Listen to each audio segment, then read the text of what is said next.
పెద్దలకి నమస్కారం, పిల్లలకి శుభం. నేను Raja. Adore English grammar YouTube channel 11వ పాఠానికి స్వాగతం. గత 2 పాఠాల నుండి మనం ది నౌన్ కేస్ అంటే నామవాచకం, దాని రూపాల గురించి నేర్చుకుంటూ ఉన్నాం. మొత్తం 3 రూపాల గురించి నేర్చుకున్నాం. అందులో 3వ రూపం పాసెసివ్ కేస్ అని, దీన్నే జెనిటివ్ కేస్ అని అంటామని కూడా నేర్చుకున్నాం. ఈ జెనిటివ్ కేసుని మొత్తం 7 విధాలుగా రూపొందిస్తామని కూడా మనం కూలంకషంగా నేర్చుకున్నాం. అసలు ఏ నామవాచక రూపాన్నైనా తయారు చేయడానికి మూలం ఈ అఫస్ట్ఫియసే అని నేర్చుకున్నాం కదా. ఇదే అఫస్ట్ఫియస్ని ఫ్రేసెస్లో కూడా చాలా కామన్గా ఎలా ఉపయోగిస్తారో ఇప్పుడు ఈ పాఠంలో నేర్చుకుందాం. అసలు ఫ్రేస్ అంటే ఏమిటో ఈ పాఠాలు ప్రారంభించిన కొత్తలోనే మనం నేర్చుకున్నాం.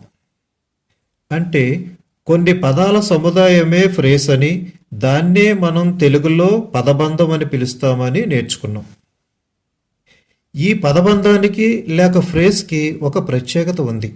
దీనికి నౌన్ కానీ వెర్బ్ కానీ ఉండవు. అందుకే ఇవి పూర్తి అర్థాన్ని ఇవ్వలేవు, అంటే కేవలం కొంత అర్థాన్ని మాత్రమే ఇస్తాయి. అదే సమయంలో ఈ ఫ్రేసెస్కి ఉన్న మరో ప్రత్యేకత ఏమిటంటే అదే కొంచెం అర్థంతో మన మనసుకు హత్తుకునే భావవేశాలను వ్యక్తపరుస్తాయి. మరో మాటలో చెప్పాలంటే ఈ ఫ్రేసెస్ చెప్పేది కొంచెమైనా ఆ కొంచెంలోనే మొత్తం భావం అంతా కూడా మనకు అర్థమైపోతుంది అన్నమాట. అది వీటి ప్రత్యేకత. ఇంకొక ఆశ్చర్యకరమైన ప్రత్యేకత ఈ ఫ్రేసెస్కు ఉంది. అదేమిటో తెలుసా?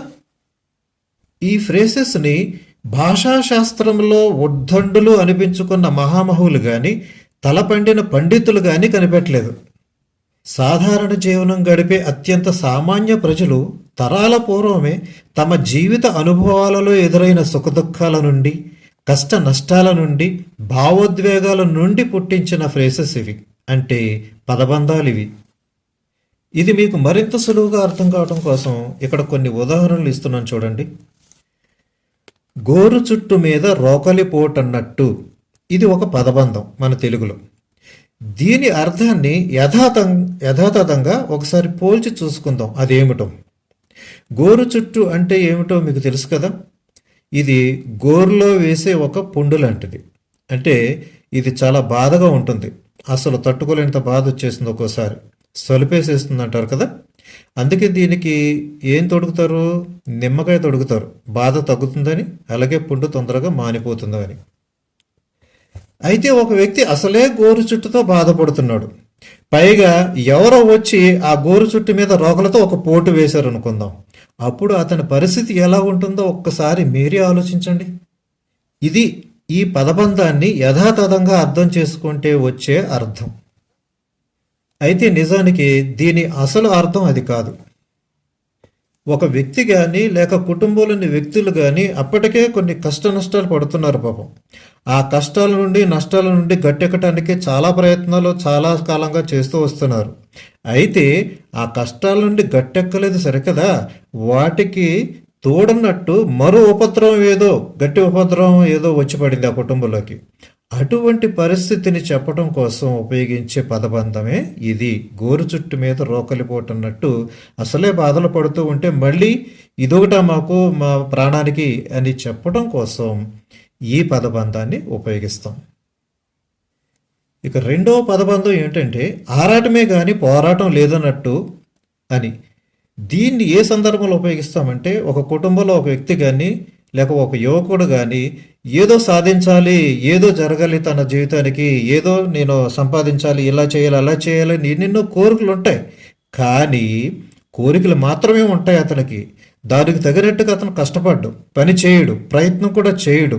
అటువంటి సందర్భంలో తల్లి కానీ తండ్రి కానీ పెద్దవాళ్ళు కానీ ఈ పదబంధాన్ని ఉపయోగించి చెప్తారన్నమాట.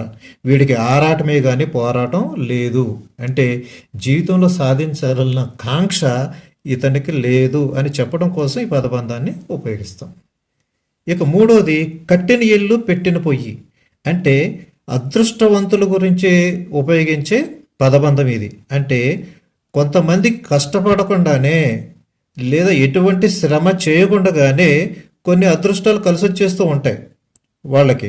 అటువంటి సందర్భంలో వీళ్ళు చాలా అదృష్టవంతులు. వాళ్ళు కష్టపడకుండా కానీ ఎటువంటి ప్రయత్నాలు చేయకుండా కానీ వీళ్ళకి అదృష్టం అబ్బింది, వాళ్ళకి అన్నీ కూడా సమకూరాయి అనే అర్థంలో ఈ పదబంధాన్ని ఉపయోగిస్తాం. ఇక నాలుగవది పెట్ట కొంచెం కోత ఘనం. దీన్ని ఏ సందర్భంలో ఉపయోగిస్తామంటే చిన్నపిల్లలు ఉంటారు కొంతమంది, వాళ్ళలో చాలా తెలివైన వాళ్ళు ఉంటారు. ఎంత తెలివి అంటే వయసుకు మించిన తెలివితేటలు వాళ్ళకు ఉంటాయి. అటువంటి సందర్భంలో వాళ్ళని మెచ్చుకుంటూ పెద్దవాళ్ళు చెప్పే పదబంధం అన్నమాట ఇది. అంటే అవటానికి చిన్నవాళ్లే అయినా కూడా, చిన్నదే అయినా కూడా ఇతని తెలివి, ఈ అమ్మాయి తెలివి చాలా ఘనంగా ఉంది, గొప్పగా ఉంది అని చెప్పి పొగడటం కోసం ఈ పదబంధాన్ని ఉపయోగిస్తాం. ఇక ఆఖరిది కంచే చేను మేసినట్టు.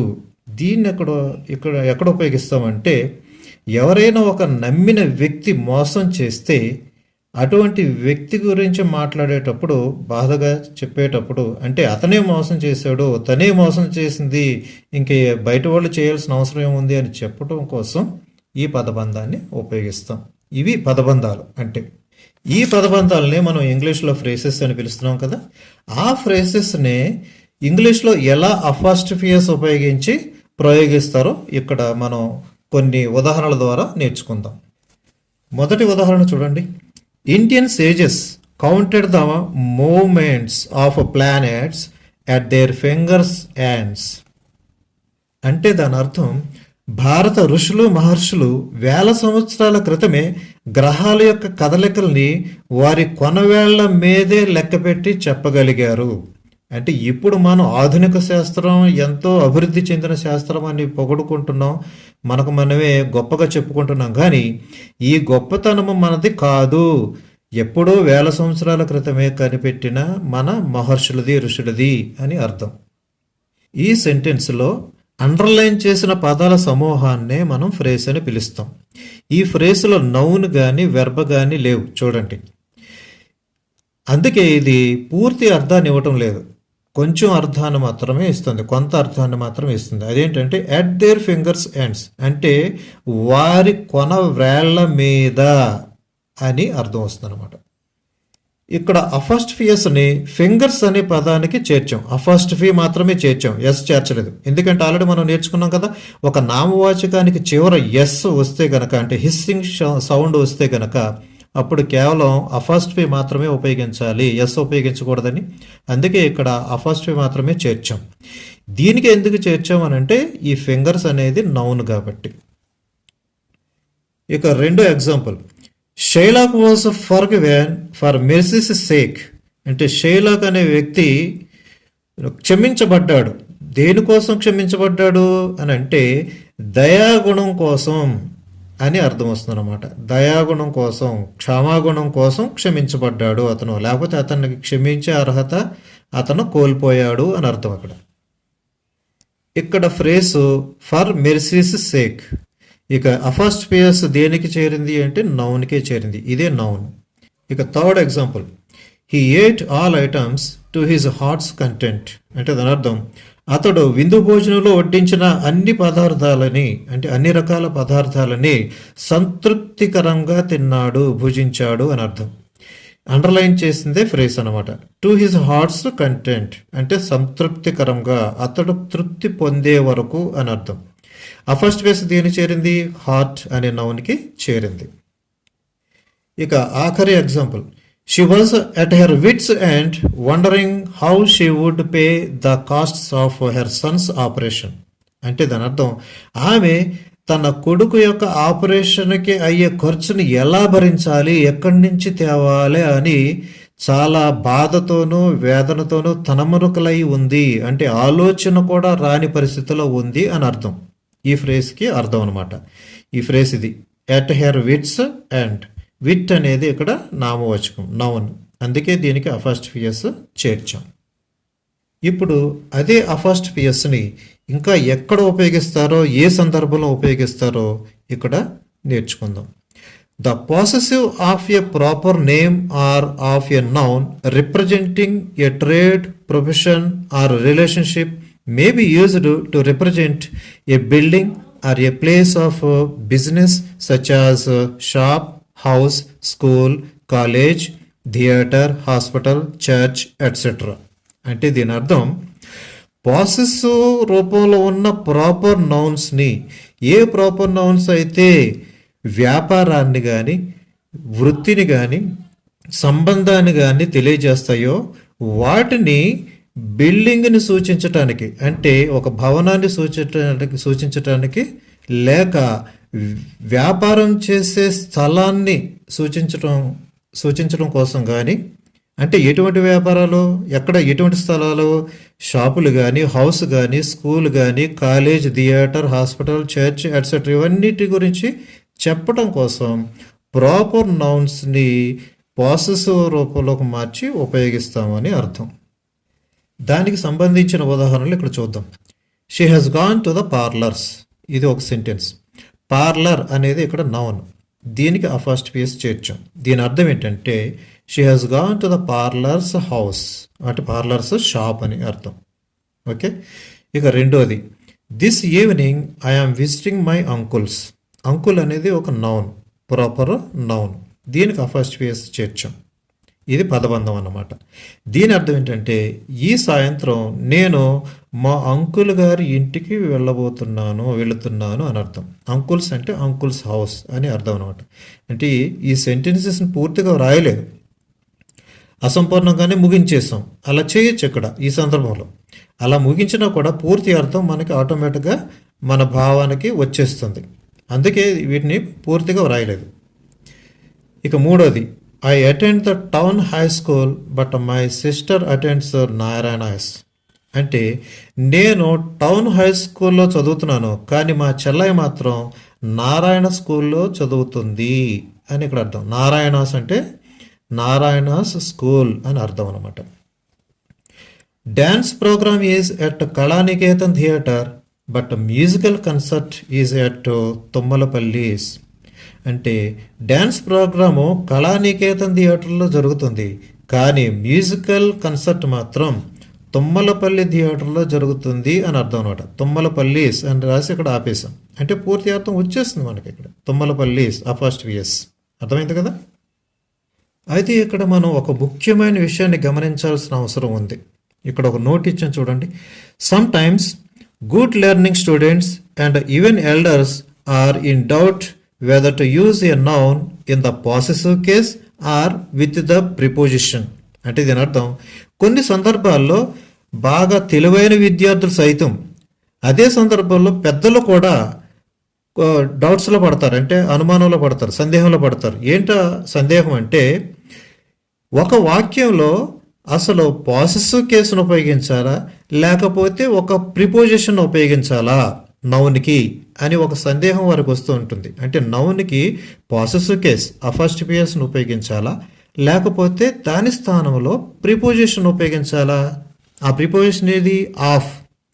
ఆఫ్ అనే ప్రిపోజిషన్ ఉపయోగించాలా అని ఒక సందేహం కలుగుతుంది. We must remember that as a general rule the possessive case is used to represent possession or ownership. అయితే ఇక్కడ మనం తప్పనిసరిగా గుర్తించుకోవాల్సిన ఒక అంశం ఏమిటంటే సర్వసాధారణంగా పాసెసివ్ కేసును మనం దేనికి ఉపయోగిస్తాం? ఒక వ్యక్తి యొక్క ఆస్తిని కానీ వస్తువుని కానీ లేక ఏదైనా విషయాన్ని కానీ ఇది అతని స్వంతం, దీనికి అతని సొంతదారుడు అని చెప్పడం కోసం పాసెసివ్ కేసును ఉపయోగిస్తాం. దేర్ఫోర్ కాబట్టి it is better to say, ఇలా చెప్పడం సరిగా ఉంటుంది. ఎలా? The defeat of the enemy అని చెప్పడం కరెక్ట్గా ఉంటుంది. దేనికంటే కరెక్ట్గా ఉంటుంది? The enemies defeat. The enemies defeat అని రాయటం కన్నా the defeat of the enemy అని వ్రాస్తే మరింత సమంజసంగా ఉంటుంది. అయితే ఈ రెండూ కూడా సమానమైన అర్థాన్ని ఇస్తున్నాయి, అందులో అనుమానం లేదు. కాకపోతే the defeat of the enemy అంటే శత్రువుల ఓటమి అని అర్థం వస్తుంది. ఇక్కడ ఏమర్థం వస్తుంది? శత్రువుల యొక్క ఓటమి అని అర్థం వస్తుంది, యొక్క అని అర్థం వస్తుంది. ఇంచుమించుగా అర్థాలు అలాగే వస్తున్నాయి. కాకపోతే ఈ ప్రయోగం ఇక్కడ కరెక్ట్ కాదు. ఏ ప్రయోగం కరెక్ట్? ప్రిపోజిషన్ ప్రయోగమే కరెక్ట్ అన్నమాట. అర్థమైంది కదా. ఇక్కడ ఒక ముఖ్యమైన నోట్ని ఇచ్చాను చూడండి. However we must remember that sometimes a noun in the possessive case has a different meaning from a noun used with the preposition of.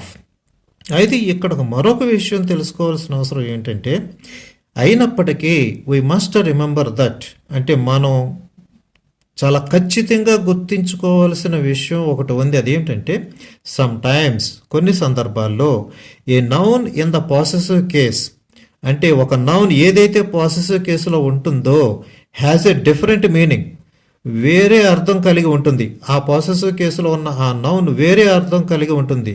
దేంతో పోలిస్తే from a noun used with the preposition of, అంటే అదే నౌన్ని ఆఫ్తో ఎప్పుడైతే మనం ఉపయోగిస్తామో దాని అర్థం possessive కేసును ఉపయోగిస్తే అర్థంతో పోల్చుకుంటే డిఫరెంట్గా ఉంటుంది అని అర్థం. ఉదాహరణకి ఇక్కడ చూడండి, the prime ministers reception in Delhi means A reception held by the prime minister in Delhi, అంటే అది అర్థం ప్రైమ్ మినిస్టర్ ఏర్పాటు చేసిన ఒక రిసెప్షన్ అని అర్థం వస్తుంది. అయితే అదే సందర్భంలో అదే వాక్యానికి ప్రిపోజిషన్ ఆఫ్ చేర్చి చెబితే ఎలా ఉంటుందో, దాని అర్థం ఎలా మారుతుందో చూద్దాం.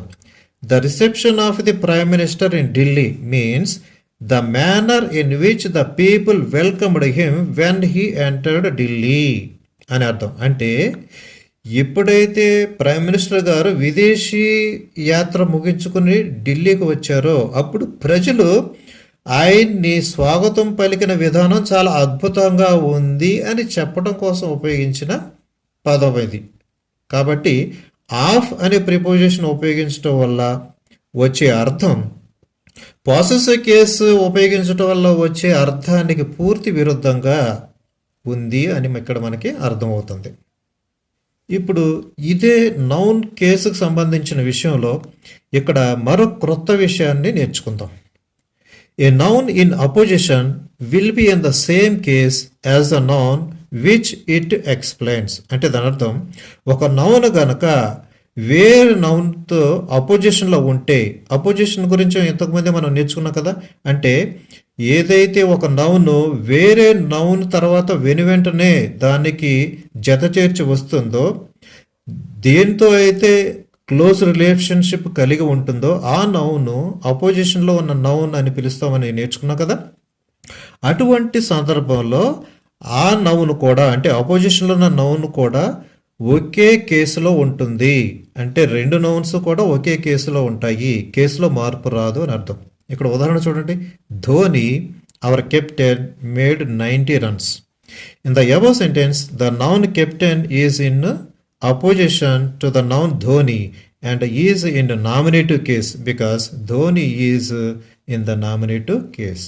అంటే దాని అర్థం మళ్ళీ ఒకసారి చదువుతున్నా చూడండి, Dhoni our captain made 90 runs.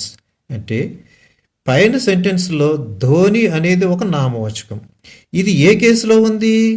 Nominative కేసులో ఉంది. ఎందుకంటే సబ్జెక్ట్ కదా, ఈ సబ్జెక్ట్ ఇక్కడ పని చేస్తున్నాడు కాబట్టి దీన్ని సబ్జెక్ట్ అయినాము, ఆ సబ్జెక్ట్ నామినేటివ్ కేసులో ఉంది అని అంటాం. దీని వెనువెంటనే అవర్ కెప్టెన్ అని వచ్చింది. ఈ కెప్టెన్ అనేది కూడా నామవాచకమే. ఇది అపోజిషన్లో ఉందన్నమాట. దేనికి? ధోని అనే నామవాచకానికి అపోజిషన్లో ఉంది, ఎందుకంటే వెనువెంటనే వచ్చింది. కాబట్టి ఇది కూడా, అంటే కెప్టెన్ అనే నామవాచకం కూడా నామినేటివ్ కేసులోనే ఉంది. ఏదైతే మొదటి నామవాచకం నామినేటివ్ కేసులో ఉందో ఇది కూడా నామినేటివ్ కేసులోనే ఉంటుంది, అందులో మార్పు రాదు అని అర్థం. ఇంకా అదర్ ఎగ్జాంపుల్స్ ఇక్కడ ఇచ్చాను బాగా అర్థం కావడం కోసం. చూడండి, Kabir the great reformer was a waiver. ఇది నామినేటివ్ కేసు. కబీర్ ఎందుకనంటే ఇది కర్త, కాబట్టి ఇది నామినేటివ్ కేసు అయింది. దీనికి అనుసంధానంగా వచ్చింది ఇంకొకటి నామవాచకం, ద గ్రేట్ రిఫార్మర్. ఇది కూడా నౌనే, అంటే ఫ్రేసల్ నౌన్ అంటాం దీన్ని. ఇది అపోజిషన్లో ఉన్న నౌన్ దేనికి? కబీర్ అనే నౌన్కి. కాబట్టి కబీర్ నామినేటివ్ కేసులు ఉంది కాబట్టి ఈ గ్రేట్ రిఫార్మర్ అనే నౌన్ కూడా అపోజిషన్లో ఉన్న నౌన్ కూడా నామినేటివ్ కేసులోనే ఉంటుంది. I know your uncle the doctor. ఇది అక్యూజేటివ్ కేస్. ఎందుకనంటే ఐ అనేది సబ్జెక్ట్ ఇక్కడ, అంటే ఇది నామినేటివ్ కేసులో ఉంది. ఈ సెంటెన్స్లో అంకుల్ అనేది అబ్జెక్టివ్ కేసులో ఉంది. ఇది కూడా నౌనే, అయితే అంకుల్ అనేది అబ్జెక్టివ్ కేసులో ఉంది. ఈ అబ్జెక్టివ్ కేసులో ఉన్నవారు ఎవరో? డాక్టర్ అన్నమాట. కాబట్టి డాక్టర్ అనే నౌన్ ఎవరి గురించి మాట్లాడుతుంది? అబ్జెక్టివ్ కేసులో ఉన్న నౌన్ గురించి మాట్లాడుతుంది.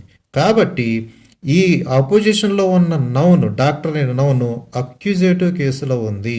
తేడా చూశారు కదా. ఇక మూడో ఎగ్జాంపుల్ ఏం చెబుతుంది? Have you seen Bapu the artist drawings? అంటే దీని అర్థం, మీరు బాపు గారు గీచిన చిత్రాలను చూసారా మీరు అని అర్థం అన్నమాట. ఎవరి చిత్రాలు? బాపు గారు గీచిన చిత్రాలు. ఎవరైనా అంటే ఆర్టిస్ట్. ఇక్కడ బాపు గారు అనేది ఒక నౌన్, అలాగే ఆర్టిస్ట్ అనేది ఇంకొక నౌన్. ఈ ఆర్టిస్ట్ అనే నౌన్ దేనికి అపోజిషన్లో వచ్చింది? బాపు అనే నామవాచకానికి అపోజిషన్లో వచ్చింది. సో ఇక్కడ ఎవరి డ్రాయింగ్స్ అని? Artist drawings. కాబట్టి ఇక్కడ ఏమైంది? పాసెసివ్ కేసు అయింది. దీన్నే జెనిటివ్ కేసు అని కూడా అంటాం. అర్థమైంది కదా. ఇది ఇక్కడతో ఈ పాఠాన్ని ఆపుతున్నాను. వచ్చే పాఠం అంటే 12వ పాఠం నుంచి మళ్ళీ దీన్ని కంటిన్యూ చేద్దాం. అప్పటి వరకు పెద్దలకి నమస్కారం, పిల్లలకి శుభం. జై హింద్.